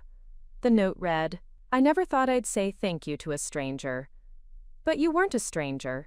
You were the first person to believe my mother's signature didn't look like hers. She died before the court ruled, but she died knowing someone was fighting.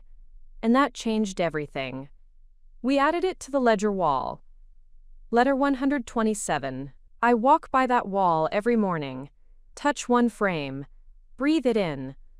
That Sunday, the local news came by. Asked to do a follow-up segment.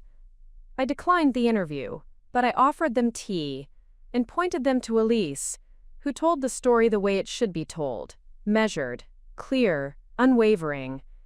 She ended with, "This isn't about a house. It never was. It's about what happens when people decide other people don't matter. We're here to remind them they do." I stood at the back of the room, not clapping, not crying, just standing, like the foundation beneath it all, because I'd once been forgotten. Now I was the memory that wouldn't fade, and we weren't done yet, not even close. October came in on the back of a storm. Not the howling, roof-lifting kind, the quiet kind. The kind that sinks into the ground and stays for days, soaking everything until the world smells like metal and wet leaves. I liked that kind of storm. It felt honest. The garden didn't mind it either. The roses browned. The mint drooped. But underneath, everything held firm. That's what roots are for. The threshold circle didn't slow down. If anything, it grew hungrier. Tasha announced a new project, a digital archive of recovery stories. Not just ours, but global ones. Stories of people who lost homes, names, dignity, and clawed it back with bare hands and borrowed courage. She called it the Return Ledger. We sent out invitations, set up submission portals, trained moderators. The first week, we received 4 entries. By the second week, 23. By the end of the month, we had over 300, and those were only the ones people could bear to tell. I read everyone. Dean helped digitize them. Jada helped redact names where needed. Elise created a guide for journaling your story safely. One evening, after a long day of intake, I sat with Clara on the porch. She was wrapped in 2 blankets, sipping something herbal. "You realize," she said, "this isn't just a garden anymore." "No," I replied, "it's a witness." "And what about you?" she asked, glancing sideways. "What are you now?" I smiled. "A woman who lived long enough to plant her name back into the soil." That made her laugh, then cough, then sip her tea again. "You ever wonder if it'll outgrow us?" she asked. I thought about that. I hope it does, because if it outgrows us, it means we built something too big to break. Something meant for more than our own grief. That night, Dean stayed late. He was sorting through old neighborhood directories, looking for other vulnerable properties, trying to map the risk before the damage. You don't have to fix the whole world, I told him gently. I know, he said, but I have to fix something. I didn't stop him, because I knew that need, that ache to right the wrongs you once ignored. The next morning, we hosted our first intergenerational day. Kids came. Dozens of them. We paired them with elders from our circle. No activities, no crafts, just conversations, stories. One 8-year-old asked Maria why she wore 3 rings. Because I loved 3 people in my life, and I lost them in 3 different ways. The child nodded solemnly. I lost my goldfish in the toilet. And Maria didn't laugh. She said, then you know how grief travels. We called it a success. Not because anything was solved, but because everything was shared. And sharing is how healing begins. Mid-month, we received a letter from the Office of Community Justice. They wanted to establish a formal alliance, fund our outreach, expand our digital tools, connect us with a university to build a curriculum. I read the letter twice. Then I tucked it into the drawer next to Walter's old gardening gloves. Elise asked, You're not going to say yes? I'm going to say yes when they stop calling it charity, I said, and start calling it overdue. They revised the letter. We signed. And just like that, something grassroots became something structural. We added 2 part-time staff. Ruth became our first director of advocacy. Dorian helped design the training modules. He asked me once, why did she leave the house to me? I told him, because she saw something in you that hadn't yet bloomed, and she knew it would. He didn't answer, but he came in the next day with a haircut and a folder full of designs. The kid was blooming. That weekend, the bench under the ivy arch collapsed. Too many winters, too many conversations, too much weight. Literal and emotional. Dean promised to rebuild it. He spent 3 days in his workshop. Wouldn't let anyone see it. When he brought it back, it was heavier, darker wood, sealed against the weather. And etched into the center slat was a single line. Still here. That was all. That was enough. We unveiled it on a Sunday. Arthur read a passage from a book none of us knew. Tasha played a recording of a woman in Morocco who'd used our translated legal guides to stop her cousin from seizing her father's vineyard. Clara wept. Elise passed out rosewater cookies. And I, for the first time in a long time, sat on a bench I hadn't expected to outlive, and felt held by something bigger than stone or wood. I looked up at the trees and thought, even the ones that fall leave behind shade.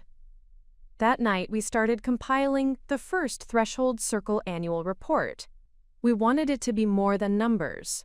We wanted stories, proof. Not for funders, for us, to remember.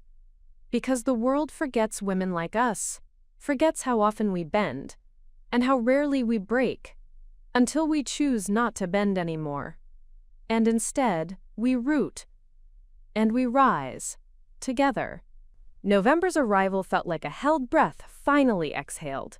The air crisped. The ground hardened. Leaves no longer danced. They dropped like truths, unbothered and final. I loved it. Not for its cold, but for its clarity. You can't lie in November. The wind will tear the pretense straight off your bones. And there was no room for pretense in the work we were doing. The return ledger had passed 1,000 entries. Dean built an interactive map. Every pin a life reclaimed. Every cluster a warning. Every line of code his version of a penance. It was beautiful. Bleak. Honest. One morning I found a new note tucked beside the tea canister in the fellowship kitchen. Written on yellow stationery, soft ink, careful letters. Your name gave me back my mother's voice. No name signed, no return address, but I held it for a long time, folded it 3 times, and slipped it into the pocket of my cardigan. I didn't need to frame that one. It lived in me now. Clara suggested we start building a mobile outreach team. Some people were still too ashamed, too isolated, or too immobile to come to us.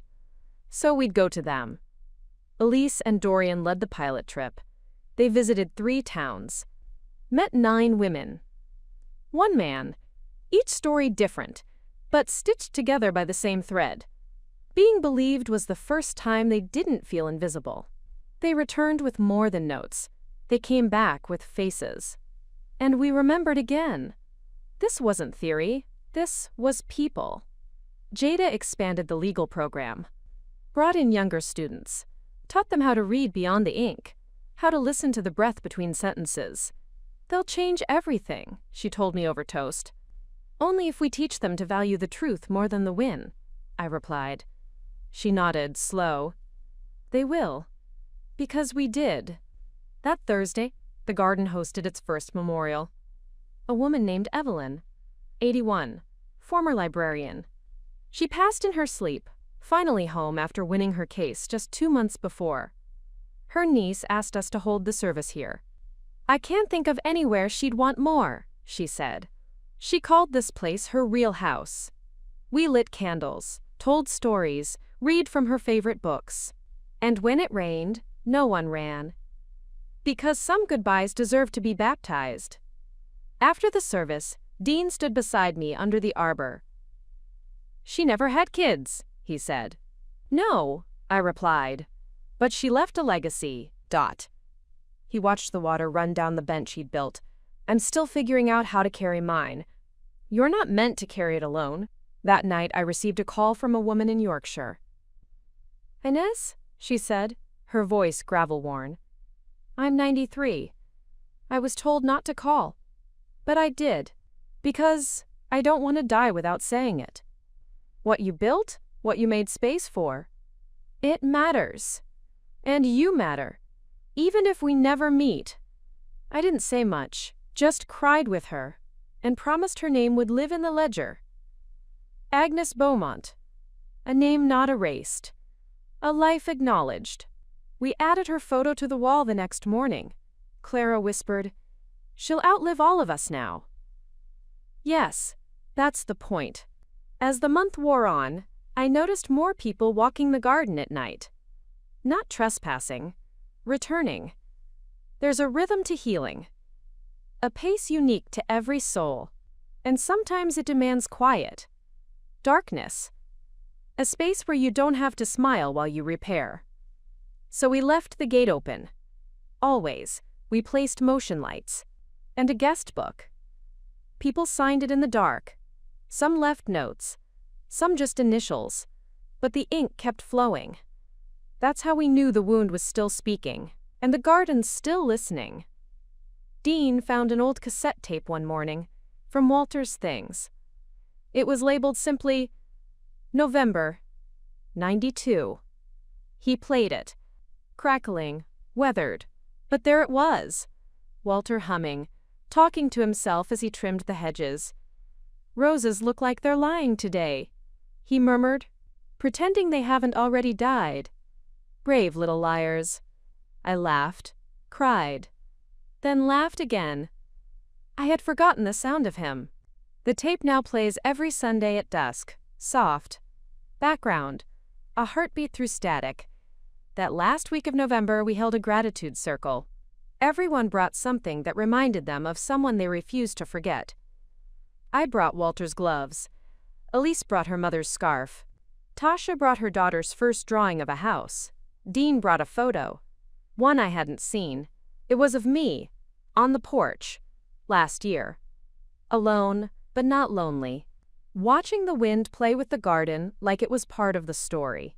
He said, I took it the day I realized you weren't coming back to who you were. You were becoming someone new. I didn't know how to respond, so I just held the photo. And I let it hold me back. That night, Clara whispered something before she left. They tried to bury us, Inez, but we remembered we were seeds. And she was right, because we were growing. Still. December arrived with a hush, as if the year itself had grown tired and just wanted to rest. Frost kissed the garden paths, settling between the bricks like powdered sugar. The trees held onto their last leaves with quiet dignity, like elders too proud to surrender before the solstice. We prepared for the cold, not to hibernate, but to endure. Our work did not pause just because the light left earlier. The first week, Dorian surprised us with handmade winter kits: gloves, scarves, tiny sewn pouches of dried mint and clove. "For the ones who come in silence," he said, "so they know someone's been waiting." We placed them in a basket near the gate. By midweek, the basket was empty. So we filled it again, and again. Because if we've learned anything, it's that kindness is not a moment. It's a rhythm. The Threshold Circle's annual report was printed and bound. Clara insisted on a deep green cover. Elise designed the layout. I wrote the preface. Just 5 lines. We are not a tragedy. We are not a footnote. We are not the shadows of broken stories. We are the architects of return. We are still here. The report was sent to every donor, every partner, every office that once ignored us. Some sent congratulations. Some sent nothing. But a few, just a few, sent apologies, and we accepted them, not for closure, for proof that change was possible. On the 10th, we held the first Threshold holiday gathering. No carols, no speeches, just food, fire pits, music, and memory. Dean brought cider. Clara brought fudge. Tasha read a letter from a woman in Poland who'd used our digital archive to reclaim her mother's pension. Ava set up a memory wall. People brought photos, candles, postcards from years they wished had gone differently. Someone pinned up a note that read, "This time, I believed myself first." It stayed there all night. So did I. Watching the flames rise, I thought about all the nights I sat alone in a house that didn't know my name anymore. I thought about the moment I bought the one next door, not for revenge, but to reclaim a corner of the world that had tried to forget me. I never moved back into the original house. Dean offered. More than once. But I didn't want walls that remembered betrayal. I wanted ones that had witnessed rebirth. One afternoon, just before Christmas, a stranger knocked on the garden gate. A young woman, no more than 22. Wind-chapped cheeks, red nose, clutching a folder to her chest. "I'm not here for help," she said. "I'm here because my grandmother's name is on your wall." I asked her name.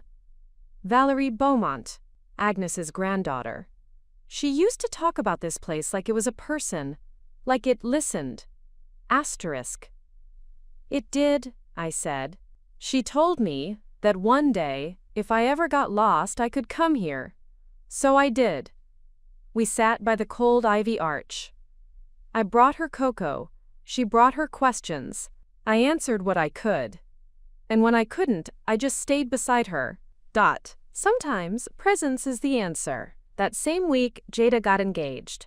Elise started planning a spring retreat. Clara began writing a collection of essays. Dorian turned 17. Dean fixed the kitchen sink. And me? I baked, read, walked, watered the last stubborn blooms, and remembered the ICU monitor beeping like a metronome in a life I didn't recognize. Remembered the moment I came home to find my name gone from the deed. Remembered standing at the edge of grief and choosing fury over surrender, and then choosing purpose over fury, choosing forward. On the last day of the year, we held a circle. Just 12 of us. The originals. Each person lit a candle and spoke a name. Of a person. Of a place. Of a promise made and kept. When it was my turn, I lit mine and said, "For every woman who was told she was confused but wasn't. For every elder who was dismissed and dared to speak again. For every name removed and then rewritten. For every home taken and every life restored. For what we lost and what we built. For grace and grit and me." They waited for more. But that was it. Because this wasn't the end. It was never the end. It was only the part where the story is no longer mine alone. It belongs to all of us now. And the house next door? It's no longer just a house. It's a monument, not to pain, but to return. 2 more great stories are next. Don't miss them. subscribe and turn on notifications.